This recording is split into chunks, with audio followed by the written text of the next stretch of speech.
இப்பெல்லாம் நிறைய கோயில்கள் நம்ம ஊர்ல மதுரை மீனாட்சி அம்மன் கோயில், திருச்செந்தூர், இன்னும் நிறைய கோயில்களுக்கு போனாலே எல்லா மக்களும் வெவ்வேறு மாநிலத்தை சேர்ந்த மக்கள் நிறைய பேர் சாமி கும்பிட்றாங்க.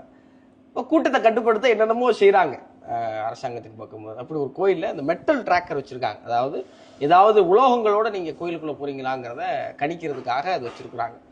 போகிற வார சனம் பூரா என்ன நினைக்குது, கோயில் வாசம் இருக்குன்னு அதை தொட்டு கும்பிட்டு போய்கிட்டு இருக்காங்க. யாருக்கு வாசம்?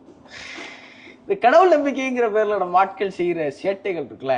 கவிக்கு அப்துல் ரஹ்மான் நிறைய கவிதைகள் எழுதியிருப்பார். அதில் ஒன்று இப்படி எழுதியிருக்காரு: பக்தர்களின் சித்திரவதையிலிருந்து தப்பிக்க நாத்திகனின் இதயத்துள் ஒளிகிறான் கடவுள் அப்படின்னு எழுதியிருக்காரு. இன்னொன்று சொன்னார், அது இன்னைக்கு நடக்கிற சமீபத்திய பல்வேறு சம்பவங்கள் நம்ம திருப்பரங்குன்றம் உட்பட அந்த கவிதையோட நல்லா ஒப்பிட முடிஞ்சது. வழிபாட்டு தலங்களுக்காக சண்டை போட்டுக் கொள்கிறார்கள் மனிதர்கள். வழிபாட்டு தலங்கள் இருக்கின்றன, மனிதர்கள் தாம் இல்லை அப்படிங்கிறார். அவ்வளவுதான்.